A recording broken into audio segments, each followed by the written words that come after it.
We're getting breaking news right now on the death of O.J. Simpson. We're going to go out to a special report. Breaking news, O.J. Simpson has died.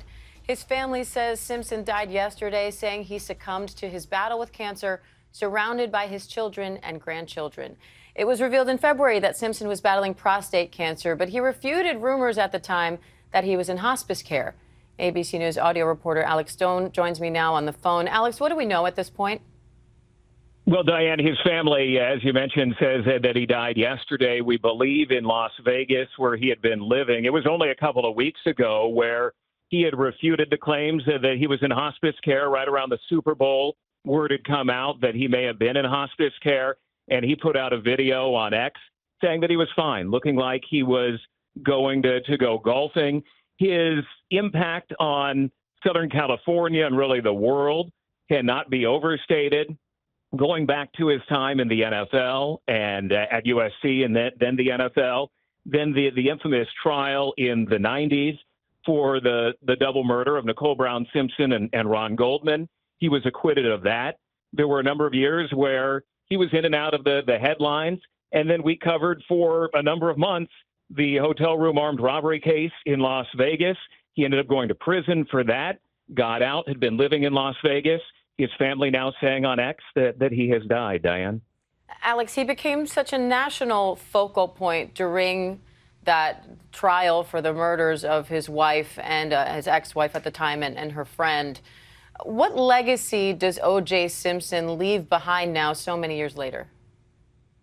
Well, I think that depending on how one looks at O.J. Simpson, there is the football part of it, the star that he was, the Hertz commercials running through the airport. He was the biggest of the big star before that trial. And then the shock of the trial. There are many Americans who will always believe that he committed that double murder, others who believe that he did not. You remember the lines that came out of that. If it does not fit, you must acquit. The impact of that trial for those who were not alive during that time or not old enough to remember it was incredible. The whole world watching that trial during that time, the whole world watching TV and listening to the radio, waiting for that verdict to come down. And then when it came down, much of America did not agree with it. And then he was sometimes almost comically in and out of the headlines over many years. And then to get in trouble again in Las Vegas, to get back his own memorabilia, he got into the memorabilia trade and selling his items over many years. And then went into retirement, always claiming he was looking for the real killers of Nicole Brown Simpson and Ron Goldman. There were always those who were saying he wasn't doing enough to do that if he really was not involved in the murders. But he then went into retirement in Florida and Nevada and had been relatively quiet over the last couple of years. All right.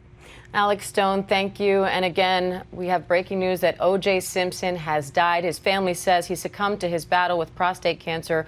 O.J. Simpson was 76 years old.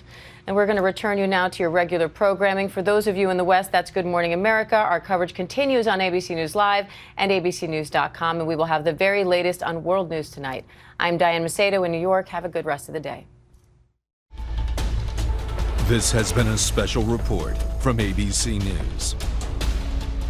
And we've been following this story as O.J. Simpson's family made the announcement on X this morning. Yeah, all of them tweeting that they are obviously asking for privacy in this situation. We know that O.J. had been battling prostate cancer. That announcement came out. I guess he revealed that back in February. So now we're seeing that he has succumbed to his death. Of course, we're going to have more on this breaking news coverage of the death of O.J. Simpson throughout the day. You can always check in on Action News at noon, which will be coming up in about an hour.